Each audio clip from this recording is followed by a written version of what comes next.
Dando continuidade, vamos ver agora o que fazer no caso da pirose. A pirose nada mais é do que a sensação de azia e queimação no estômago.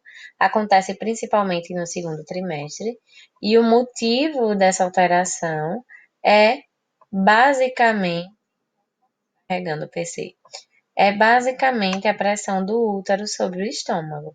E aí esse útero pressiona o estômago e aquele alimento que já está ali todo misturado com ácido clorídrico retorna. Então o caminho era esôfago, estômago, intestino. Imagina que agora eu estou retornando um conteúdo cheio de HCl e o resultado final é uma sensação de desconforto e de queimação.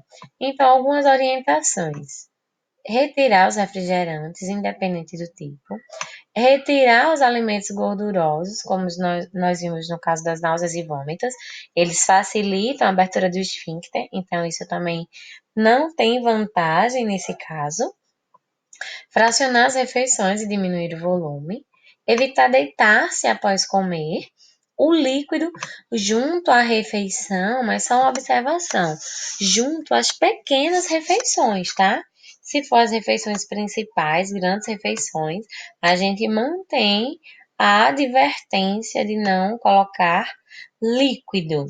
E não sei se vocês já ouviram alguém dizer isso, mas antigamente era muito comum usar o leite puro para amenizar a queimação.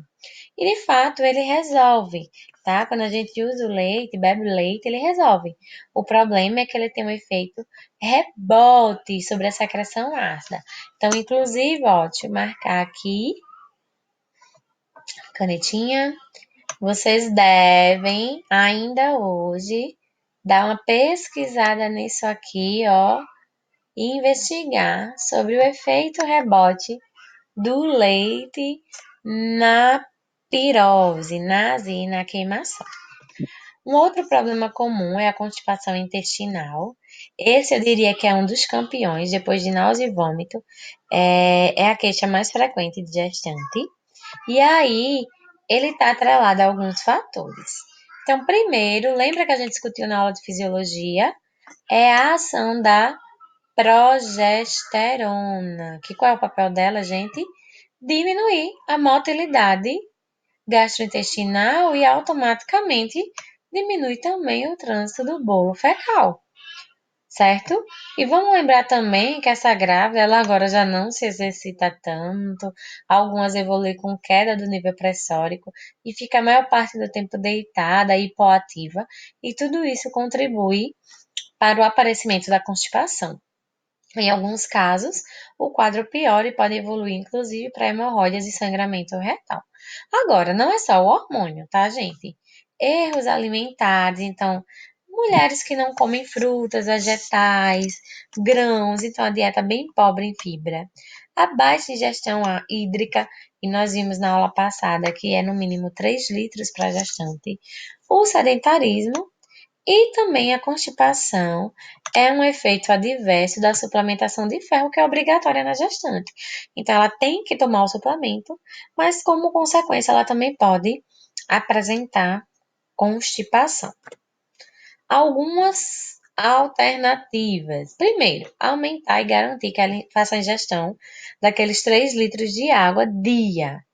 Introduzir vegetais crus ou cozidos nas refeições.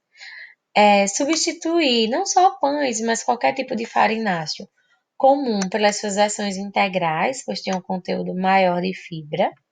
Usar frutas secas nos lanches, como ameixa, damasco e figo, porque elas têm um efeito laxativo.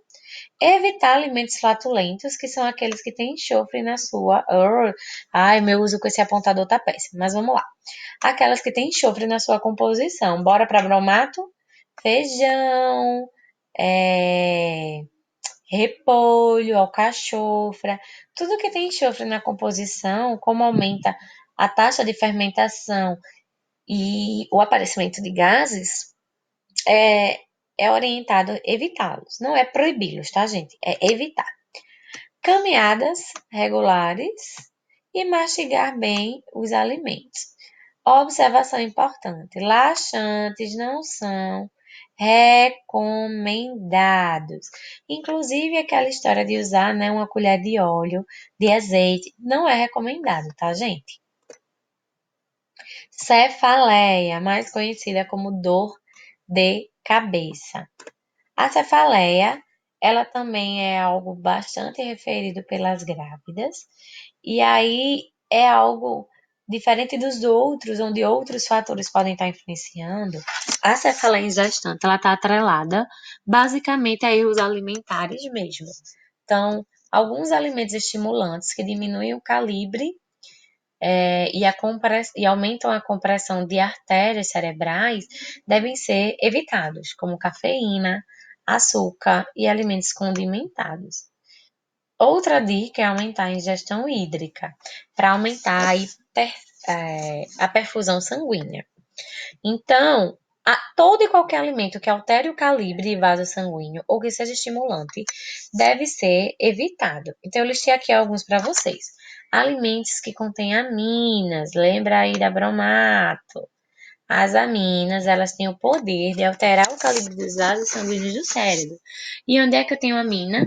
Principalmente, gente, em embutidos, em alimentos sulfurados, enxofre, e chocolates, tá? Cafeína, que também tem uma ação estimulante, mas também não vai precisar proibir o café. Eu vou mostrar já já o valor que pode ser mantido na dieta. E o aspartame, porque ele metaboliza componentes como amina e fenilalanina e contribui para a alteração desse calibre do vaso. Onde é que normalmente a gente vai ver uma grávida que usa aspartame? Principalmente algumas gestantes diabéticas que adotam o uso de adoçante com aspartame. Nitratos e nitritos, que também alteram o calibre, embutidos de uma forma geral. Glutamato monossódico. Então, ó, shoyu, temperos prontos, caldo de quinó, sazon, conserva, precisam ser retirados. E a bebida alcoólica, porque ela contém histamina e tiramina, que pioram o quadro de dor de cabeça. Eu pensei que eu tinha colocado aqui, mas acabou que eu não coloquei, gente. Mas deixa eu só falar para vocês aqui da cafeína. 2 xícaras dia, tá? Acho que eu coloquei mais na frente, mas deixa eu antecipar. 2 xícaras dia é algo tolerável pela gestante. Mais que isso, realmente eu posso aumentar esses quadros de dores.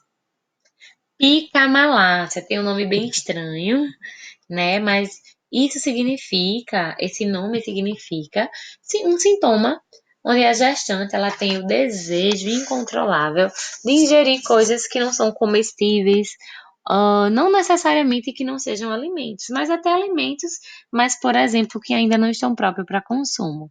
Quer ver um bem comum? Manga verde, né? Aquela manga que tá fora do tempo de maturação para consumo, mas a grávida quer comer porque quer, tá? Então, isso a gente vai chamar essa alteração de picamalácia.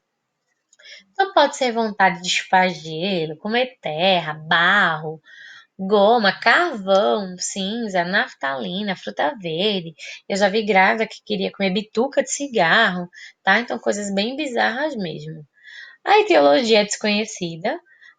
Alguns autores reportam que pode ser para aliviar náusea e vômito, como no caso de chupar gelo, de fato melhora náuseas e vômitos. Pode ser em virtude de alguma deficiência nutricional ou infecção, como algumas depressões. Então, alguns autores apontam, por exemplo, que quando a mulher tem a vontade de comer barro e terra, é porque provavelmente ela está com deficiência de ferro ou problemas emocionais, ser realmente de cunho psicológico, tá? E a picamalácia, ela traz alguns riscos.